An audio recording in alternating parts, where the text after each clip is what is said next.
Ladies and gentlemen, fight fans all around the world, let's talk some boxing. Back again with another video. Of course, you can subscribe to my channel as well as you can donate to my channel via Western Union or MoneyGram until I get online source. Still working on that, ladies and gentlemen. Alright, let me talk to you guys about a couple things. First one, the breakdown of fights. I'm going to try and get another platform, particularly made with a Pacquiao, to be able to break down the fight round by round. So you guys can look out for that.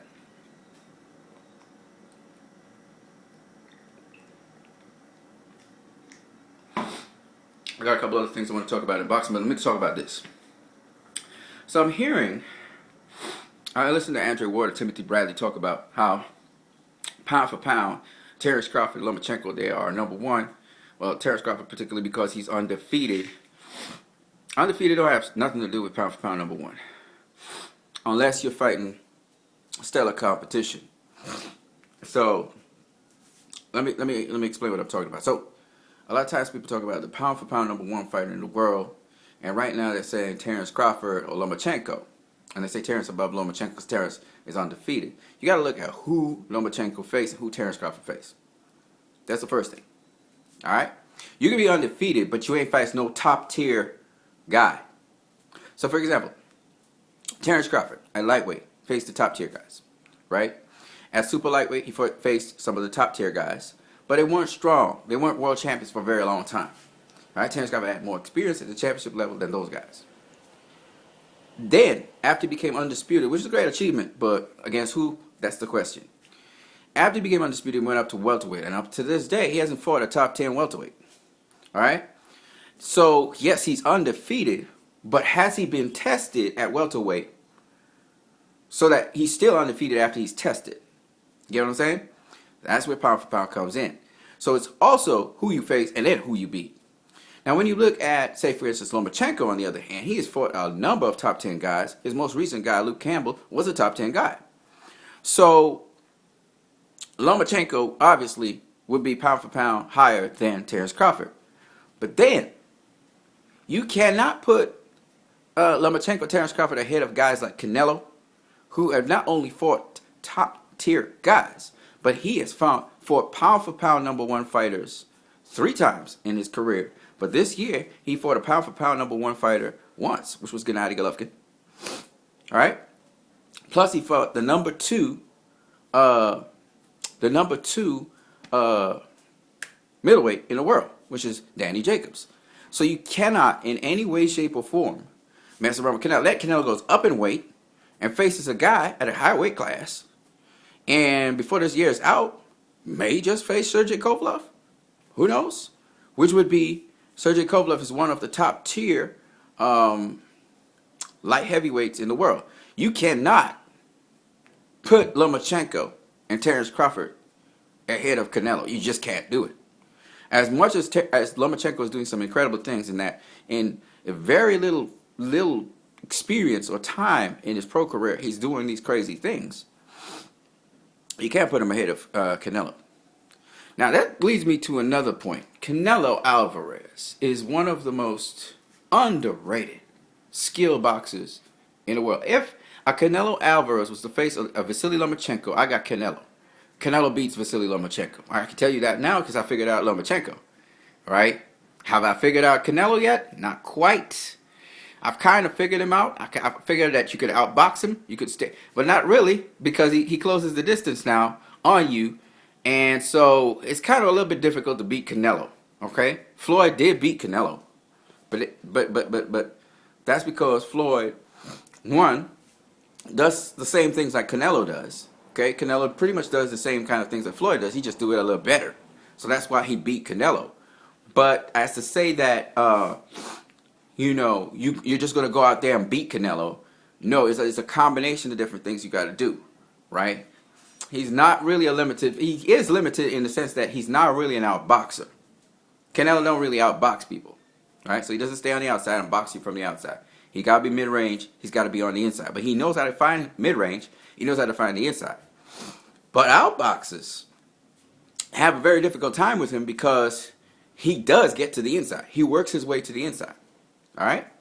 And he uses a lot of different strategies to work his way to the inside. He'll bring you to him. He'll come to you. He'll stay put. and he'll trick you into throwing a punch down the wrong line. Then he'll come at you. So those kinds of things, right? Vasily Lomachenko does not do that. All right, so having said all of that, I want to say that. So pound for pound, I think a lot of people are getting this undefeated thing, and they're blowing it way out of perspective. Okay, undefeated is cool. But undefeated and untested is not cool. You can't be looking at a guy that's undefeated and untested at a weight class and saying, oh, yeah, he's pound for pound better than this guy because he got all the skill sets and stuff. No, I want to see those skill sets tested at a weight class, especially in the welterweight division. Terrence Crawford is facing real lions in the welterweight division. There are real lions in the welterweight division. Well, leads me to another point. I was listening to ESPN telecast, and they talk about the PBC. They call them out by name. PBC fighters need to step up their game and start mingling with the other fighters like Terrence Crawford. The welterweight division. I'm like, don't do that. Don't do that. Don't do that shit. All right. You got a little something. ESPN and DAZN, they got the thing going on. Bob Arum already said he talked to Al Heyman. He talked to Terrence Crawford. They're gonna make that fight happen in 2020. Terrence Crawford's been always saying that. Bob Arum has started to say a lot of sensible things. He not talking. He still talks some crazy ass shit like what he said. He went in on Anthony Yard. He went in on Triple G and so on. He had his little rants and shit. But at the end of the day, from the bottom of my heart, I believe that Bob Arum is, he's really saying the real things that need to be said. I like how he was concerned about Manny Pacquiao, but Manny Pacquiao needs to know what he's doing, and I think Pacquiao does. He has a very smart team around him. Boo Boy is a mastermind of strategy, not Freddie Roach. Boo Boy, if Freddie Roach got that finishing touch, don't get it twisted. Freddie Roach is an excellent trainer, okay? For a lot of people don't know, he's an excellent trainer. But that's not what I'm saying. I'm just saying that Boo Boy is the one really responsible for Pacquiao's career and the strategies. In fact, there's a gentleman who devises the strategies for Manny Pacquiao to win his fights, okay? And that's Marvin. Now, Marvin, I'm actually a fan of Marvin. I've been a fan of Marvin for a while. Marvin has divided strategies for various fighters, actually, in various fights, not just Manny Pacquiao. Anyway, that's another story for another day. But at the end of the day, all I'm saying is that, an undefeated fighter don't mean nothing, all right? People are making a big deal out of these undefeated fighters, okay? Well, Kovalev just faced an undefeated fighter, all right?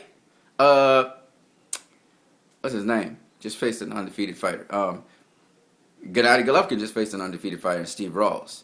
Undefeated fighters don't mean shit. You have to be proven. You have to be tested.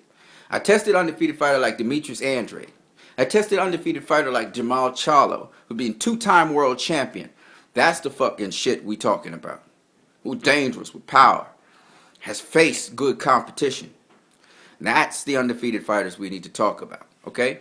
So, undefeated is being a little bit overrated. It's overrated. It's overrated. And we need to really look at, put into perspective, the fact that we're talking about, is this a tested fighter? Is this a proven fighter? Even if they've lost in their career, is it a tested, proven fighter? Luke Campbell is a tested fighter, a proven fighter.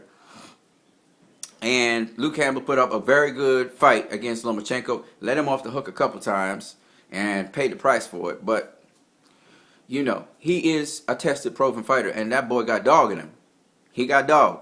He got hit with some really good straight rights, jabs. And he just grit his teeth, and he just kept coming. You know what I'm saying? And he stuck to the game plan that they had to some degree. There was a certain shot that got him hit, and he was in survival mode. But that's boxing, man. I gotta face that shit, and you never know, I might be in survivor mode too. I haven't tasted that shit. As a fan, when you haven't tasted that, you're like, man, motherfucker, go right. And like, no, not today. Lomachenko disciplined his ass, but it's all good. All right, peoples, I'm out of here.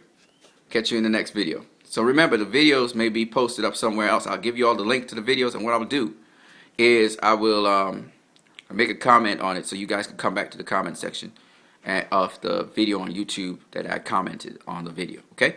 All right, cool. I'm out. Peace.